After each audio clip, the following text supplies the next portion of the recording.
Well, welcome everyone, and thank you for joining our third CIEHF seminar for 2026.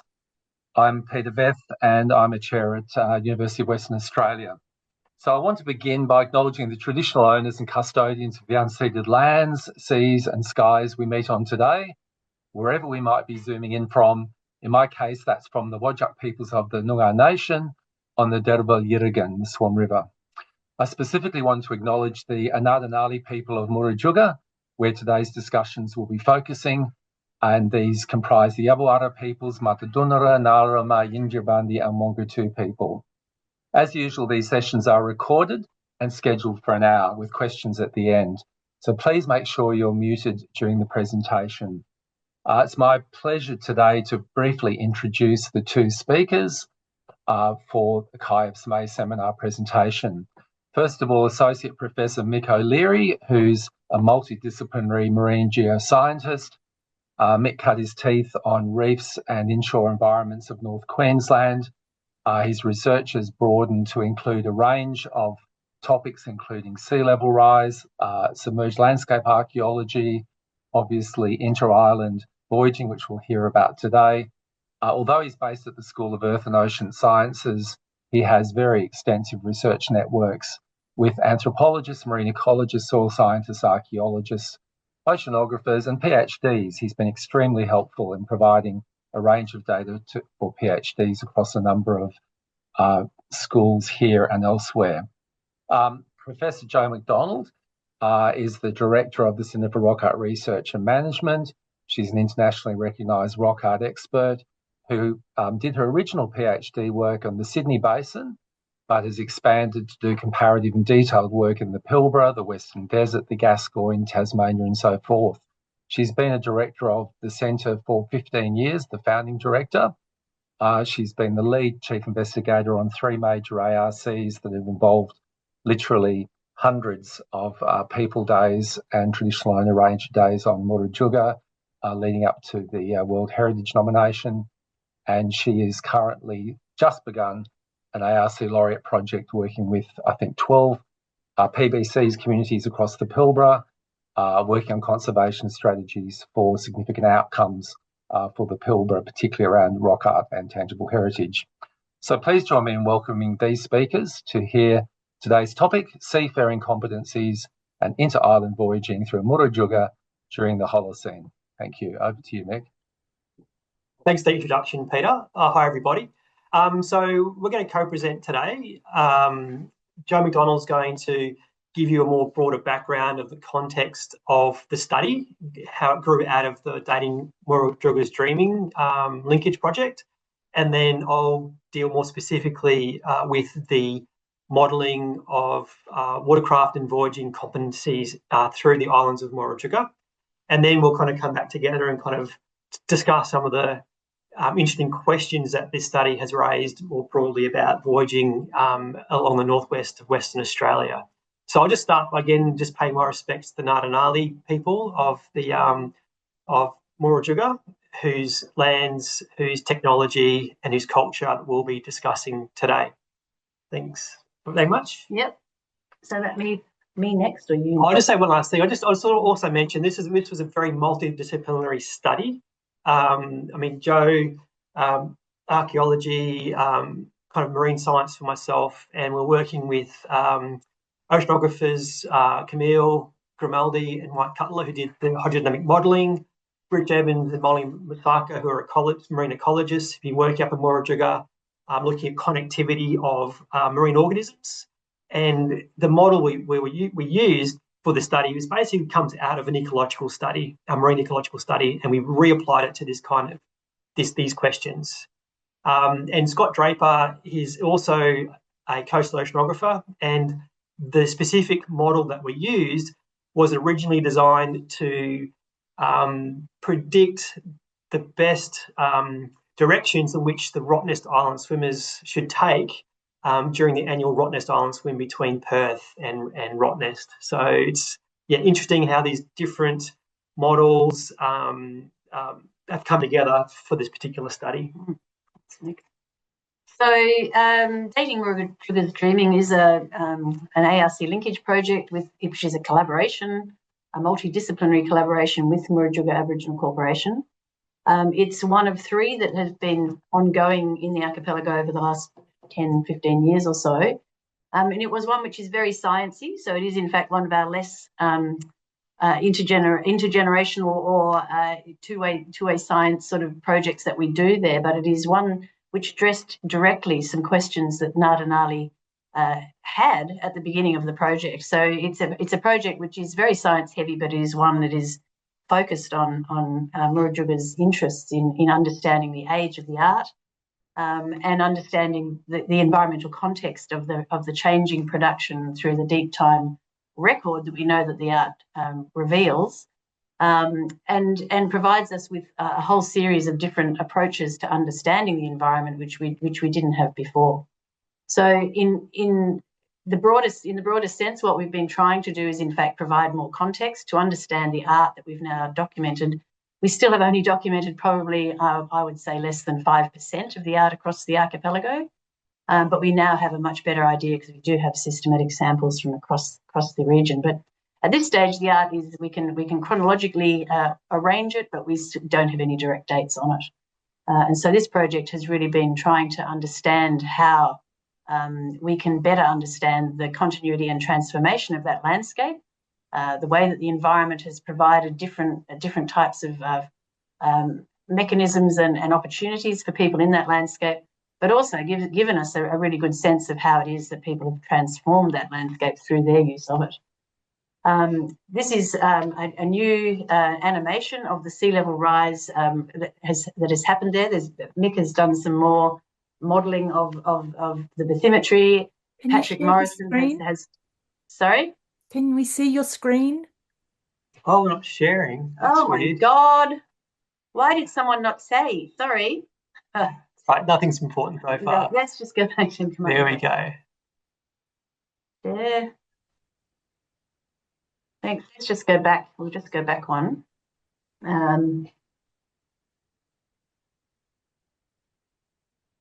Okay, so sorry, did not know that there was no sharing. We're now sharing. So we're basically what we're attempting to do is to provide the environmental context and a lot more of the this project has been studying the proxies that allow us to understand the way that people have changed their use of the islands. So the sea level, obviously, and the change in that sea level since human occupation of the Northwest Shelf is fundamental to understanding what those changes have been. This is a new animation created by Patrick Morrison and reveals that with this new bathymetry and our new understanding of the, what's it called, the recharge of the shelf, that in fact the islands were reached earlier than we originally thought, and the outer islands, and that these were in fact cut off, insulated much earlier than we originally had thought, and we've now had to reconsider what the archaeology on those outer islands is telling us in terms of people's adaptation to that changing landscape. And it also is the reason that we're now trying to understand the way that people must have in fact had used some watercraft, because in fact there is intensive use of these places which were in fact islands at the time that the archaeology is showing us that people are intensively using those landscapes. We know from the survey work that we've done that every island of the archipelago has evidence of human occupation. We've also had to modify our predictive model because in fact we've got really high density and continuing production of art on the outer islands. And so again, the way that we've actually progressed with our dating project has been to try and understand the way that in fact this extraordinary record of human resilience and record of people's changing landscapes through time that have been depicted, how in fact those landscapes have changed. Again, Patrick Morrison's PhD work shows us quite clearly that the shift from terebradia, mangrove economies, to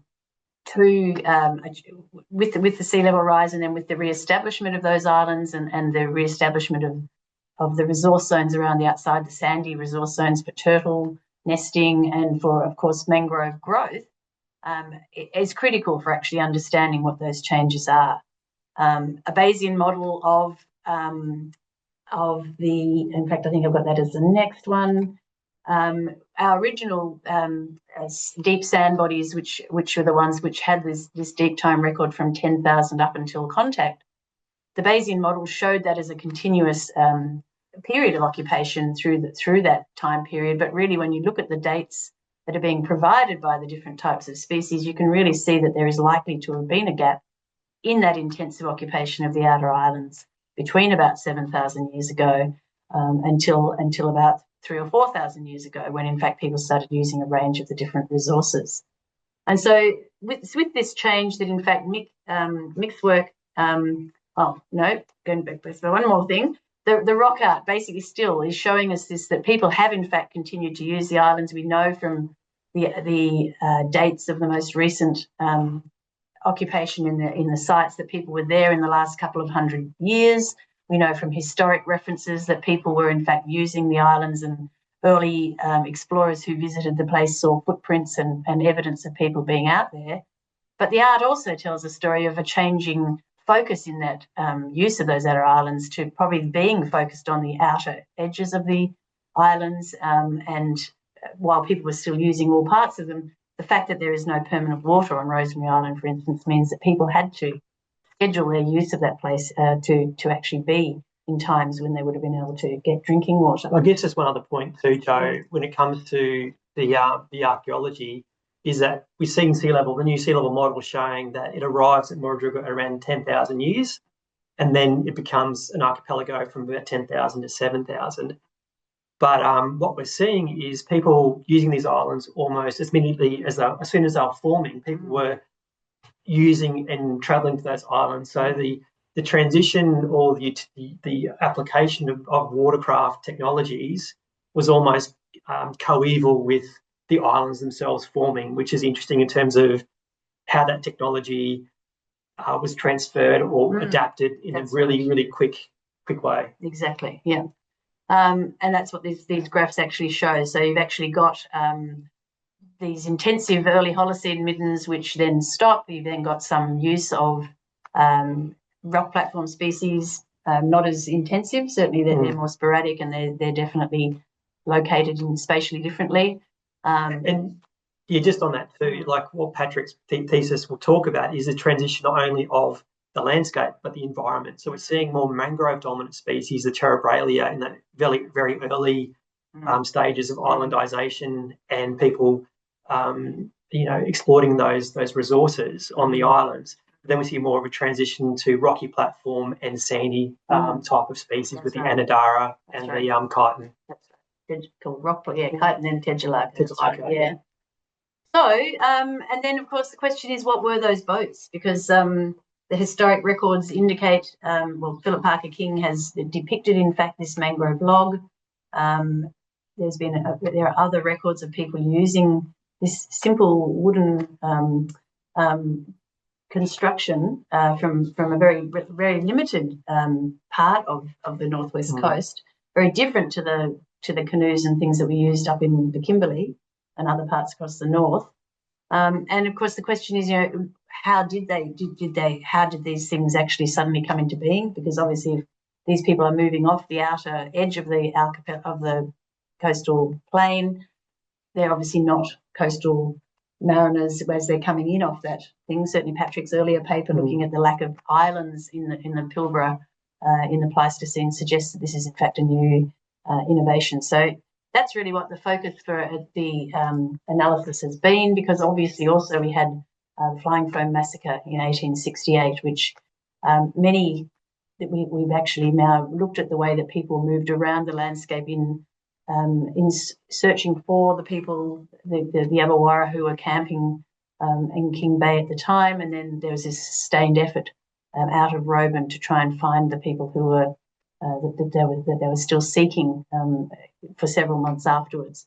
But many of those early references actually refer to people escaping in boats. And so that's, I think, the other interesting thing is that certainly in the 1860s, people are using some sort of watercraft to get around the outside. I mean, so the challenge for us was in the contemporary records of watercraft use in the Kimberley across northern Australia, but there was no contemporary record in Murujuga for these watercraft. So we had to rely on these historical sources in order to understand the technology, the design, and then model how these were utilised to travel through the archipelago.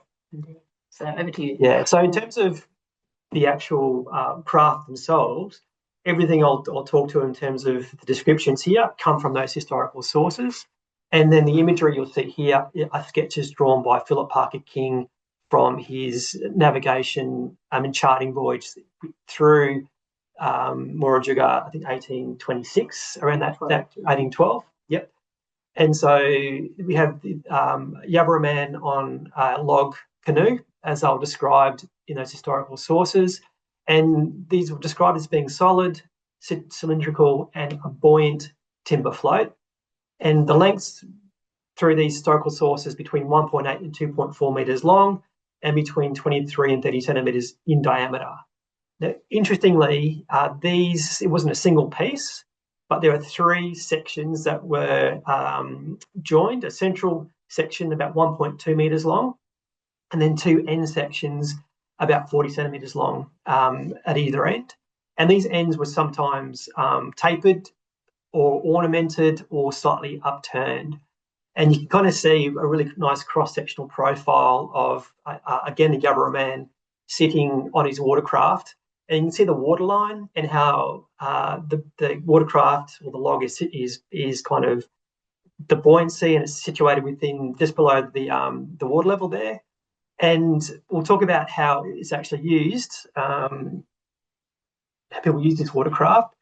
But essentially, these 3 pieces were connected longitudinally. So rather than being side by side to forming a raft type craft, they were connected longitudinally.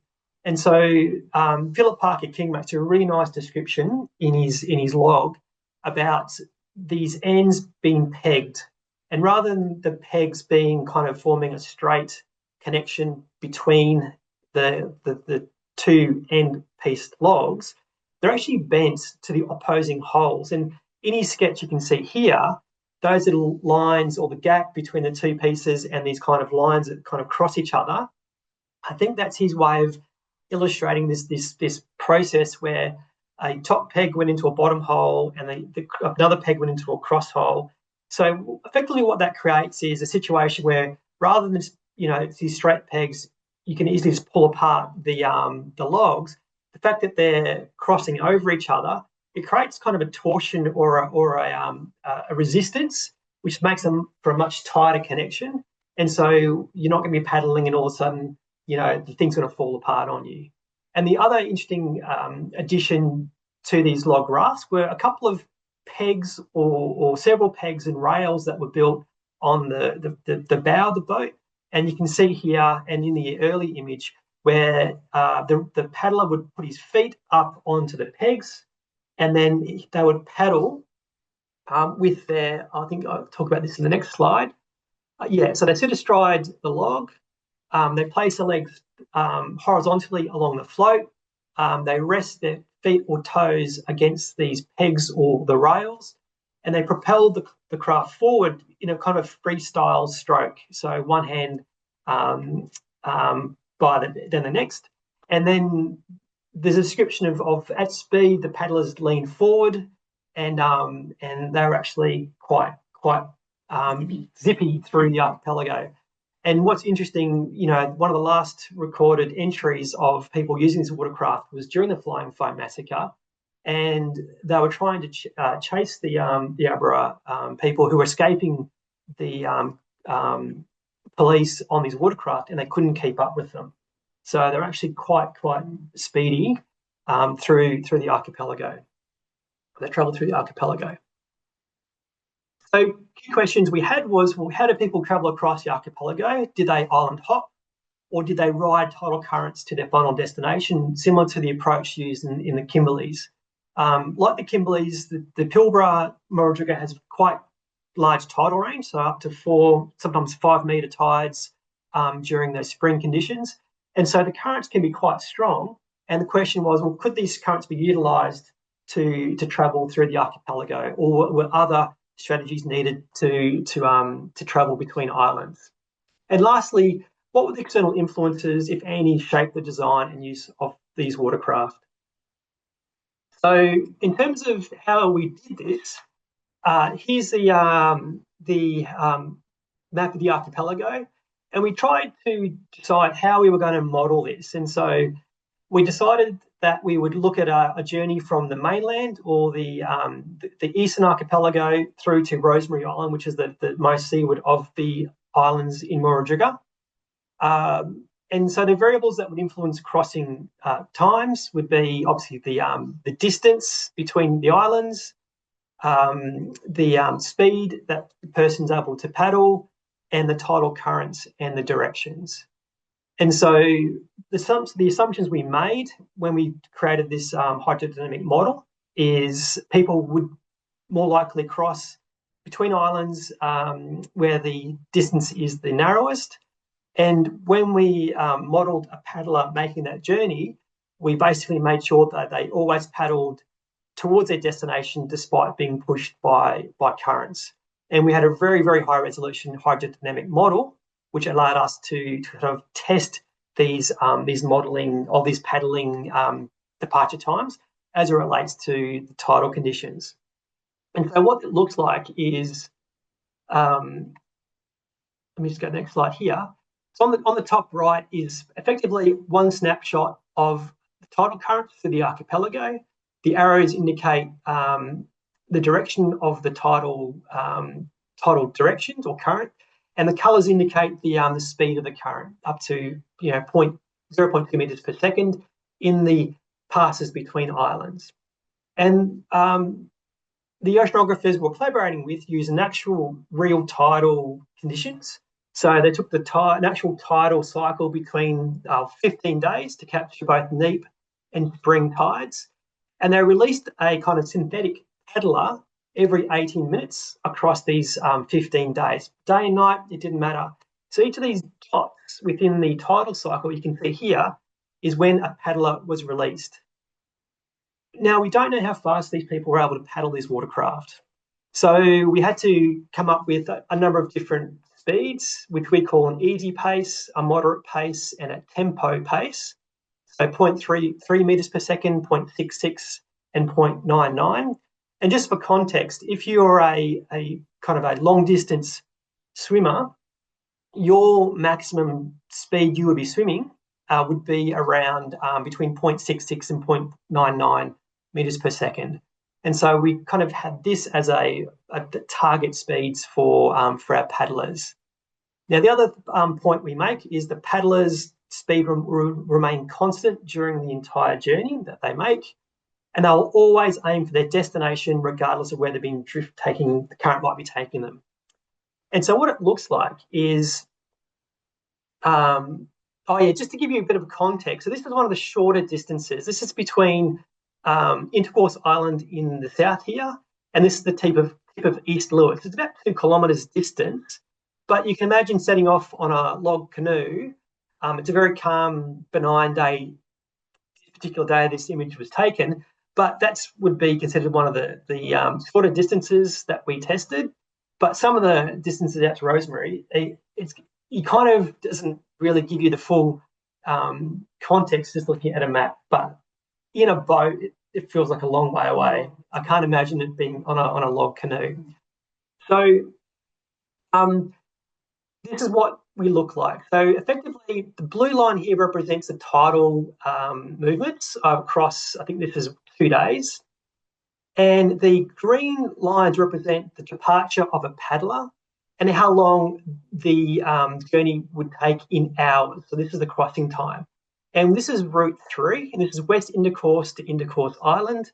It's about 2.3 kilometres distance. And this is a slower travel speed of about 0.33 metres per second. And what's interesting to note is this red line represents the time it would take if there were no currents. Okay, so it's still water, and you're just paddling at 0.33 metres per second for 2.5 to 2.3 kilometres.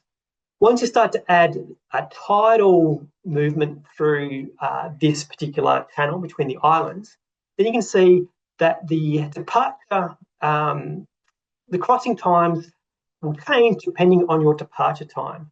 And so for this particular journey, for this particular spring tidal period, you can see on the rising tides, if you leave it, mid-tide on the rise, it could take you up to 4.5 hours to make that journey.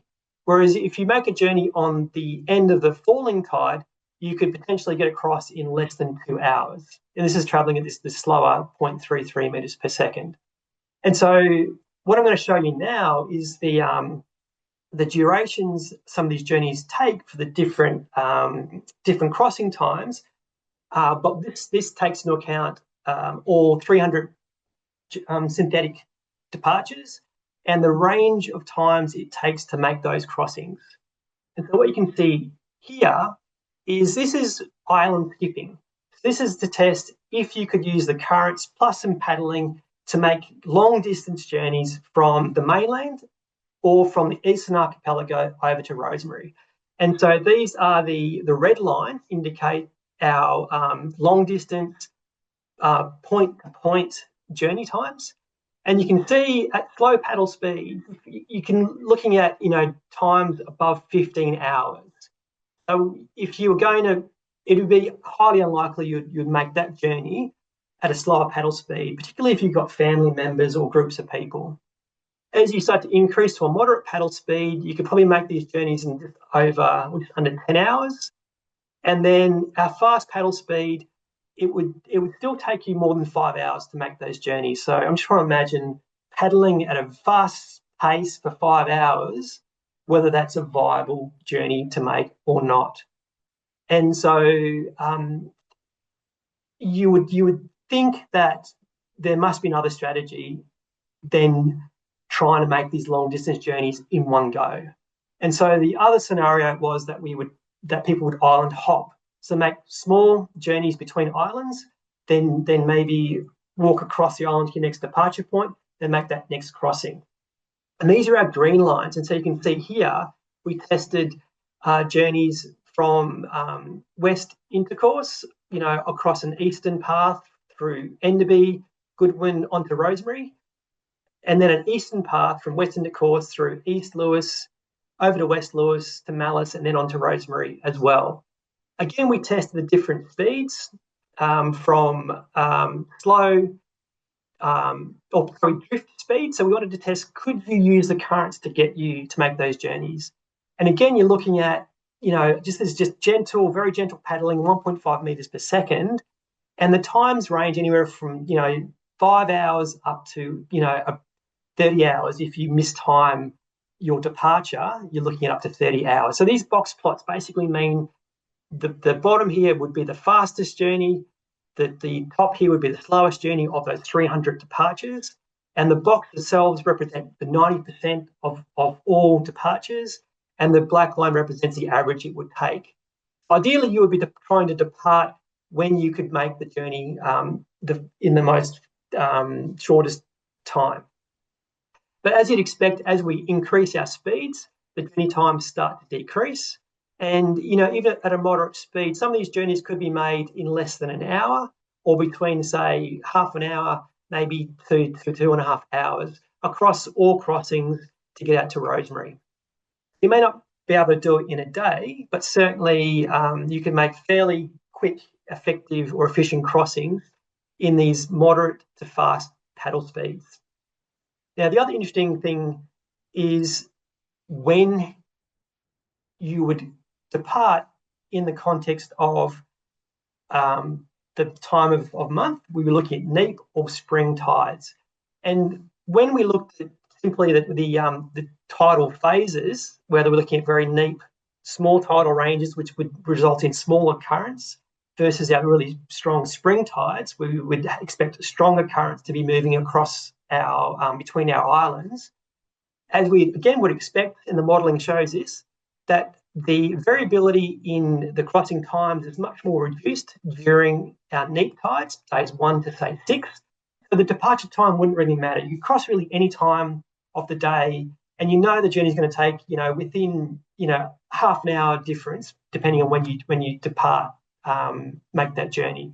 Whereas when you depart during the spring tidal conditions, there's a much greater variability, and you're much more reliant on a particular departure time to make that journey as quickly as possible. And if you get the time wrong, it could really blow out your crossings as well. So if you're crossing with a family, you're looking at times which are, more ideal because you're more flexible. But as you move into that spring tidal phase, then there must have been some knowledge or understanding of when those best departure times were in order to make those journeys as efficient and as quickly as possible. Now, so our argument, or the modelling shows us that island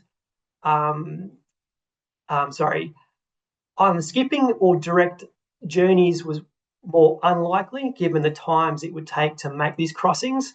So we think that if people were moving through the archipelago, they would be making short journeys, island hopping, and that would also require people to carry their watercraft across the islands to a new departure point. So where you land is not necessarily where you necessarily want to depart from to make the next island hop to the next island. So if you think about the craft themselves, they'll need to be fairly portable, or the word we use is portage, is where you carry boats over land. And so this comes to the question is, was the design of these watercraft influenced in any way by the fact that these craft had to be carried to both continue on with their next journey? And so Jo mentioned earlier that she said mangrove log watercraft. And it's interesting that Philip Parker King, his very first descriptions of this watercraft was a log watercraft, a mangrove timbered watercraft. Now, Cunningham, who was also on the vessel, he was the botanist on that particular journey, he didn't think it was mangroves. So we did some studies around, well, what would a watercraft weigh if it was made of mangrove timber? And so we looked at the three most common species of mangrove in Murujuga, Abyssinia, Bulgaria, and Cereops. And then we looked at the density of the timber that is from these particular species. And then we assumed a log watercraft of 2.1 metres long, say 25 centimetres wide. Given the wood density, how heavy will these watercraft weigh? And it was quite surprising, the results. You're looking anywhere from 68 kilos for a log or a canoe made from Abyssinia, up to 80 to almost 90 kilos for watercraft made of Bulgaria or Cereops. And so this led to the question, is it likely that these watercraft were made from mangrove? And again, Cunningham didn't think that they were mangrove timbers, or from another species of timber that exists within Murujuga. And so we then thought about, well, what species have a very low wood density that would result in a very kind of lightweight type watercraft? And then three species kind of became apparent. And so the first is the bat-winged coral tree, Ethrina versatilio, and that is a very, very light wood density, about 1.6 grams per cubic centimetre. And a watercraft made of this particular timber would only weigh 17 kilos. Brachiodon, or the Pilbara currajong, we're looking at 60 kilos, and then Sabania formosa, about 41 kilos.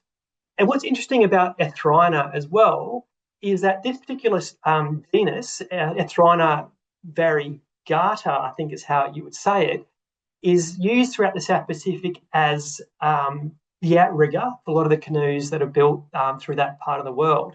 So it is a species or a genus that is used in watercraft construction. And although we don't know the answer, we believe kind of at least one of these species would more likely be the timber that was used, and that would allow for easier portage across the islands. So technology and design. So the first really interesting question is around this: why not use a single solid piece of timber as opposed to three separate pieces that are then pegged together? And the question might be a resource limitation. Maybe these particular species of tree just didn't have trunks that were that grew to maybe 2 metres in length and enabled a single piece to be used. So you had to use multiple trees, joining them together to create a single log canoe.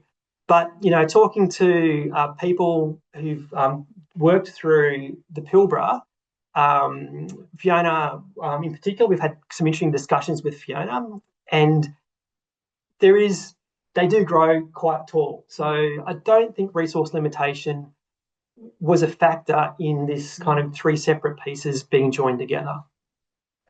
Now, by pegging these 3 pieces together, it introduces, they're described as being flexible or elastic in these descriptions. So the watercraft is bendable, okay?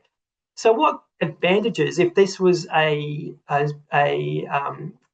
design which was deterministic, it was basically designed for a particular purpose, does that improve the hydrodynamics of this particular watercraft? Thinking about the handling, the balance, the steering, or seaworthiness.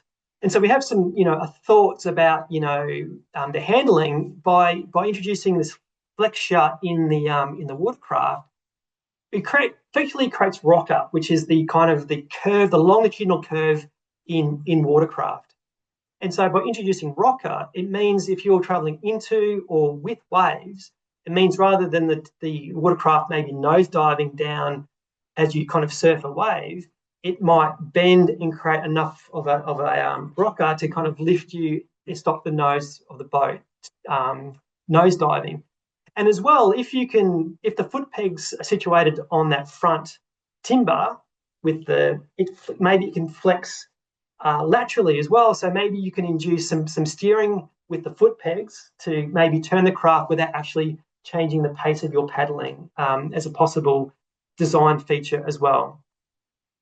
And the other thing is, with this low density Ethrina, it would have made the craft light, buoyant, easier to carry, and it's effectively unsinkable.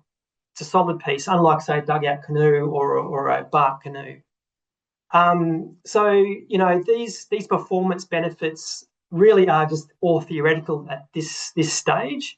And ideally, in the future, we might build replicas and maybe test some of these design features to see do they behave in these particular ways, and would that have been an advantage in the hydrodynamic properties of these particular watercraft. But, if you look at, the sketch by Philip Parker King, and then you look at kind of, a sea kayak, a modern example of, single person, solid, long kind of watercraft, again, paddling with a paddle against your hands, I think they share very much design similarities, as these modern surf skis. They're basically purpose-built open watercraft for middle distance open ocean paddling. This is what surf skis are used for primarily today. And if you think about Murujuga, that's exactly what we're looking at in terms of that environment. It's middle distance open ocean paddling is what people would have needed to move through the archipelago. Now, that kind of wraps up the presentation, but just this last slide really might help engage some discussion with people. But maybe, Joe, did you want to kind of talk to the sketch here by David Payne that shows the distribution of watercraft around Australia, and this isolated outpost of Murujuga compared to the rest of Australia? Yeah, well, I think this shows quite clearly that there are watercraft all around Australia, particularly where there are offshore islands that people have continued to use. The absence of them really in southwest of the continent really suggests that there's quite different things happening. And I guess really what we've found from looking through the historic records and finding more indications that in fact these log constructions may have been much more extensive than was originally recognised means that it's still a really intriguing question. And Murujuga, with its archipelago, which has got clear evidence of continued use, episodic but continued use, really is a perfect place to actually test these sorts of questions. Yeah. Because it does have a whole series of different things which provide us with good mechanisms to try and test both the theory, but also the fact that people have to have been able to use something like this. I mean, it's such a unique. This articulated log canoe is so unique in its kind of design. There's no other examples anywhere in Australia. So this wasn't necessarily a diffusion of culture or technology, but potentially you might argue this might be an independent invention or innovation specific to this particular environment. And then, this raises the question, we know that people travelling to these outer islands, based on the archaeological record, almost immediately these islands formed. So they maintain that connection to country. They weren't kind of restricted by this the transition in that landscape from a hinterland to sea country effectively. But was that, saltwater people bringing technology with them as they retreated, with sea level rise, or was it, a kind of an independent innovation that sprung up kind of spontaneously with the need to navigate this really interesting landscape, So these are the questions we're kind of, grappling with at the moment. I've looked for other evidence of these articulated type of watercraft in other places around the world, where you might have archipelagos. But, unless people in the presentation or, listening in have any thoughts, I'd love to hear them. But for my, little bit of digging, I haven't seen any other examples of these longitudinally pegged articulated log canoes. But I assume archipelagos like Murujuga, in terms of the geography of that environment, would be found in other places around the world. And some other questions, how far beyond Murujuga was this watercraft used? There's islands all the way down that Pilbara coast to Exmouth. And was it just in the archipelago, or was that technology actually used just beyond that to travel to other islands that existed along that coastline? And one thing we didn't talk about, we spoke specifically about people journeying and travelling between islands, but, was this watercraft used for hunting as well, turtles and dugong? And Jo, there's probably some potential evidence that was the case. Well, certainly the rock art suggests that the ethnography and contemporary understandings of people's hunting practice means that people were really focused on a whole series of different technologies to harvest sea craft. Certainly Vic Wade's PhD looking at the maritime rock art shows that there's an incredible range of species that people are depicting in the rock art. And the question is, are they in fact depicting boats as well? So this is something that is in fact also something we're still investigating. It seems quite obvious, and in fact Michel Leblanche identified this in the 1980s, that it seems extraordinary that there wouldn't be depictions of boats, because obviously people must have used them to get out to the outer islands. So I think, there's an incredible amount of combined types of evidence which allow us to keep sort of pursuing these sorts of questions. Yeah. So I think we can finish there, Peter. If anyone has any questions, we're happy to answer. Yeah, thanks very much, Jo and Mick, and particularly for that list of questions, more questions than answers. There's some clapping coming from the audience, which is fantastic. Could I invite someone to start the questions, please?